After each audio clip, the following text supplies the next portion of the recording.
जय श्रीराम मित्रांनो तुमच्या जमिनीचं जुनं रेकॉर्ड, जुना सातबारा, जुना फेरफार किंवा जुनी इतरही काही कागदपत्र ऑनलाईन पद्धतीनं कशी पाहायची, ऑनलाईन पद्धतीनं साईन झालेले फेरफार असतील किंवा इतर जुनी कागदपत्र असतील ती डाउनलोड कशी करायची, हेच आजच्या व्हिडिओच्या माध्यमातून पाहण्याचा प्रयत्न करणार आहोत।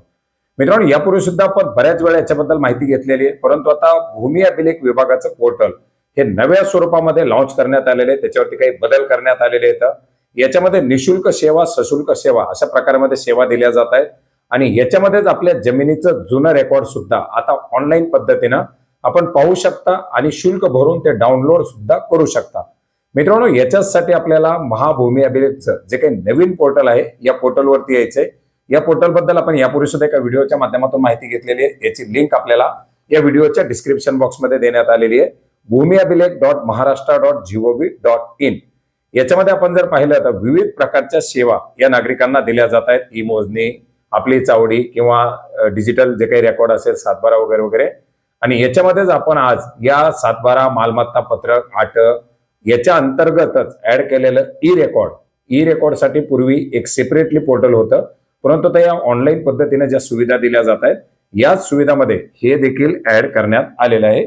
याच्यासाठी आपल्याला या मालमत्ता पत्रक किंवा जे काही डिजिटल सातबाराचं जे पोर्टल आहे या पोर्टलवरती यायचंय।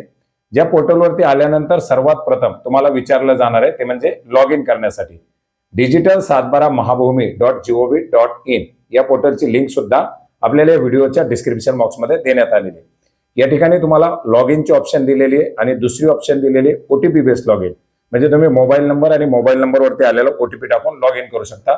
दोन्ही लॉग इन वेगवेगळे, दोन्हीमध्ये तुमचं अकाउंट असेल तर व्हॅलिड बॅलन्स हा दोन्ही वेगवेगळा असेल अशा प्रकारची सूचना देखील दिलेली आहे। आता जर तुमच्याकडे हे लॉग इन आयडी पासवर्ड नसेल तर तुम्ही या ठिकाणी न्यू युजर रजिस्ट्रेशन करून आपला नवीन युजर आयडी पासवर्ड क्रिएट करू शकता। न्यू युजर रजिस्ट्रेशन वरती क्लिक केल्यानंतर तुम्हाला काय याच्यामध्ये पहिलं नाव, मधलं नाव, आडनाव, आपलं जे काही मेल फिमेल जेंडर असेल, लिंग असेल ते त्या ठिकाणी द्यायचे, नॅशनॅलिटी इंडियन आहे, मोबाईल नंबर द्यायचा आहे, आपला व्यवसाय काय त्याच्याबद्दलची माहिती द्यायची, ईमेल आयडी द्यायचा आहे, डेट ऑफ बर्थ द्यायची आहे, याच्यानंतर आपला पूर्ण रहिवासी पत्ता जो असेल तो द्यायचा आहे आणि याच्या खाली आपल्याला जो काही लॉग इन आयडी ठेवायचा आहे, युजर नेम ठेवायचे ते या ठिकाणी ठेवायचे, ते अवेलेबल आहे का चेक करायचे, अवेलेबल असेल तर दाखवलं जाईल, नसेल तर नॉट अवेलेबल दाखवलं जाईल। अवेलेबिलिटी असेल तर त्या ठिकाणी पुढे आपल्याला पासवर्ड सेट करण्यासाठी सांगितलं जाईल, एक सिक्रेट क्वेश्चन ठेवायचा आहे जो आपल्या लक्षात राहील की तुमचं लायसन नंबर काय किंवा तुमचा आवडता प्राणी कुठला आहे वगैरे वगैरे जे काही असेल ते प्रश्न वाचून त्याचं त्या ठिकाणी उत्तर द्यायचंय आणि याच्या पुढे कॅप्चा कोड टाकून आपल्याला हे सबमिट करायचंय।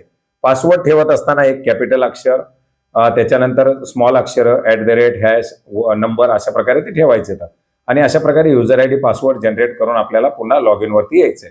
जर आपल्याला हे करायचं नसेल तर आपण ओटीपी बेस मोबाईल नंबरनं सुद्धा लॉग इन करू शकता। ओटीपी बेस मध्ये काय, आपल्याला मोबाईल नंबर एंटर करायचा आहे आणि आपल्या मोबाईलवरती एक ओटीपी मागवायचा आहे। ओटीपी मागवून आपल्याला याच्या अंतर्गत लॉग इन करायचंय। तुमच्याकडे जर युजर नेम पासवर्ड असेल तर तो लॉग इन करू शकता, नसेल तर ओटीपी बेस लॉग इन करू शकता। आता हे लॉग इन केल्यानंतर आपल्याला पुढे जे काही पेज खुलणार आहे ते म्हणजे डिजिटल सातबारा, डिजिटल आट, ई फेरफार, प्रॉपर्टी कार्ड, मिळकत पत्रिकेचे फेरफार हे नवीन ऑप्शन याच्यात ऍड झालेली आहे। मुंबई सिटीचे प्रॉपर्टी कार्ड ऍड झाले आहेत आणि याच्यामध्येच एक ऑप्शन आहे ती म्हणजे ई रेकॉर्ड, स्वामित्व मॅप किंवा स्वामित्व एन्क्वायरी वगैरे वगैरे ऑप्शन याच्यात झालेले आहेत। अकाउंट रिचार्ज, पेमेंटची हिस्ट्री, पेमेंट स्टेटस आपण यात पाहू शकता। आता आपल्याला पाहायचंय ई रेकॉर्ड। ई रेकॉर्ड वरती क्लिक केल्यानंतर आपल्याला पुढे ऑप्शन खुलणार आहे कार्यालय निवडा, जिल्हा निवडा, तालुका, गाव वगैरे वगैरे आणि याच्या अंतर्गत आपल्या डाउनलोड करण्यासाठी आपल्या अकाउंटमध्ये पैसे असणं गरजेचं आहे। आता याच्यामध्ये डिजिटल सायनिंगची प्रक्रिया सुरू झालेली गावच याच्या अंतर्गत तुम्हाला दिसणार आहे। तर याच्यामध्ये सर्वात प्रथम आपल्याला काय करायचं तर कार्यालय निवडायचे। कार्यालयामध्ये भूमापन, नगर भूमापन, नगर असेल तर नगर भूमापन, भूमी अभिलेख कार्यालय, तहसीलदार कार्यालय। आता सातबारा जुनं काही रेकॉर्ड पाहिजे असेल तर ते वेगवेगळे रेकॉर्ड त्या ठिकाणी वेगवेगळ्या कार्यालयानुसार असणार आहे। आता तहसीलदार कार्यालय आपण निवडले, समजा उदाहरण तुम्हाला दाखवतो। याच्यामध्ये जिल्हा आपण आपल्याला ज्या जिल्ह्याची माहिती पाहिजे, आता वर्ध्याची पाहिजे आहे तर वर्धा जिल्हा निवडलाय। याच्या अंतर्गत तालुका कारंजा निवडलाय। या तालुका कारंजाच्या अंतर्गत जे काही आपल्याला गाव पाहिजे ते गाव निवडायचे। आता त्या गावासाठी ज्या ज्या सुविधा असतील त्या सुविधा, आता आपण दावसा बुद्रुक निवडले तर दस्तावेजमध्ये आपण पाहू शकता गुणाकार पुस्तक, आकारफोड पत्रक आणि रिसर्वे आकारबंद हे तीनच सुविधा दाखवतात। पण हेच तहसीलदार कार्यालय निवडून आपण जर समजा जिल्हा बदलला किंवा तालुका बदलला तर त्यासाठी वेगळं सुद्धा कागदपत्र अवेलेबल असू शकतात. म्हणजे आपल्या गावाची जी कागदपत्र, आपल्या तहसील कार्यालयाची जी कागदपत्र अवेलेबल आहे ती कागदपत्र आपल्याला दाखवली जातील. आता उदाहरणार्थ आपण तहसीलदार कार्यालय निवडलंय, धाराशिव जिल्हा निवडलाय, याच्या अंतर्गत भूम तालुका निवडलाय आणि याच्याच अंतर्गत आपण समजा गाव निवडलं, तर याच्यामध्ये आपण पाहू शकता आपण वाला गाव निवडलंय. तर गाव निवडल्यानंतर आपण याच्यामध्ये पाहू शकता आपल्याला जे दस्तावेज आहेत ते वेगवेगळे दस्तावेज दाखवले जात आहेत.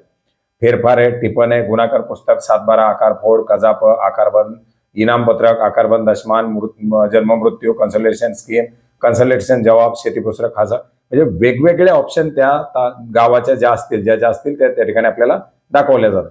आता याच्यामध्ये आपल्याला काय पाहायचंय तर फेरफार पाहायचा आहे जुना, तर आपण फेरफार निवडलेला आहे. याच्यानंतर आपल्याला गट नंबर, हिस्सा नंबर किंवा फेरफार नंबर जे आपल्याकडे अवेलेबल असेल ते टाकायचं. आता सर्वे नंबर टाकूनही पाहू शकता आणि जर फेरफार जर असेल तर सर्वात उत्तम. आता आपण फेरफार आपण फेरफार टाकला आणि जर सर्च केलं तर त्या फेरफारच्या रिलेटेडचे जेवढे काही मुवमेंट असतील, जे काही झालेलं असेल वेगवेगळ्या सर्वे नंबरमध्ये, ते फेरफार आपल्याला त्या ठिकाणी दाखवलं जाईल. फेरफाराचं वर्ष दाखवलं जाईल.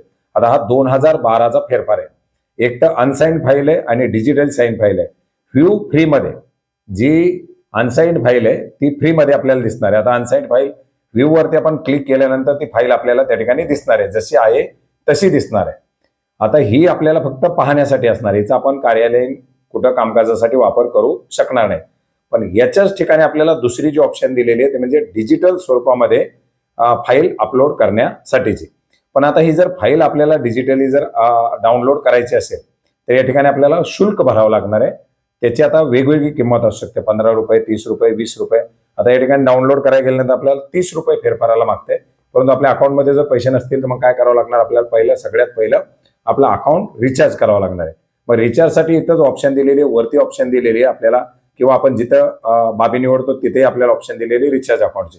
काय करायचं, आपल्याला रिचार्ज अकाउंट करायचे. किती करायचे ते आपण या ठिकाणी करू शकता.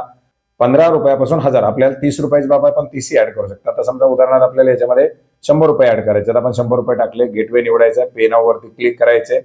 पे नाव वरती क्लिक केल्यानंतर आपल्याला debit card, credit card, banking, credit card, UPI मध्ये सुद्धा आपण युपीआय वरती किंवा त्याच्यातून QR कोडनं आपण हे पेमेंट करू शकता. आपण 100 रुपयाचा QR कोड स्कॅन केलेला आहे, तर QR कोडने आपलं हे पेमेंट होणार आहे. पेमेंट झाल्यानंतर आपल्याला पेमेंट सक्सेसफुली झालेलं असं दाखवलं जाईल.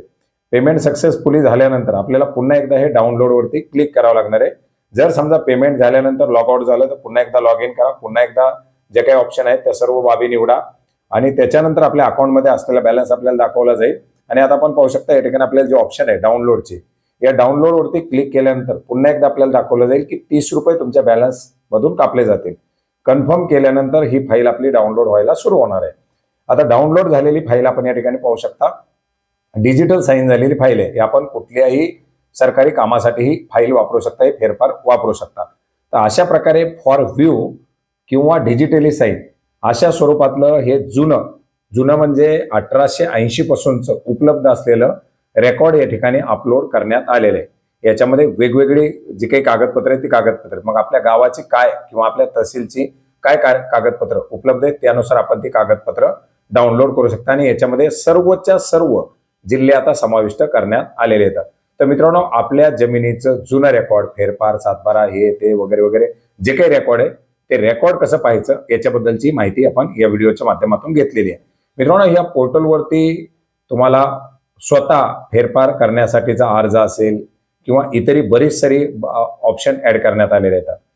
याच्यामध्ये प्रत्येक बाबीवरती आपण व्हिडिओ बनवणार आहोत आणि तुम्हाला ज्या बाबीबद्दलची माहिती हवी आहे त्या बाबीबद्दल तुम्ही नक्की कमेंट करा. त्याच्याबद्दल आपण येणाऱ्या व्हिडिओच्या माध्यमातून माहिती घेण्याचा प्रयत्न करणार आहोत. तर मित्रांनो, अशा प्रकारची एक महत्त्वाची अशी माहिती होती. आशा करतो माहिती तुम्हाला नक्की आवडली असेल, उपयोगी पडेल. आवडली असेल आणि उपयोगी पडेल असं वाटत असेल तर लाईक शेअर करायला विसरू नका. आणि असेच नवनवीन अपडेट आपल्या चॅनलवरती पाहण्यासाठी सबस्क्राईब करायला देखील विसरू नका. भेटूयात नवीन माहितीसह, नवीन अपडेटसह. धन्यवाद.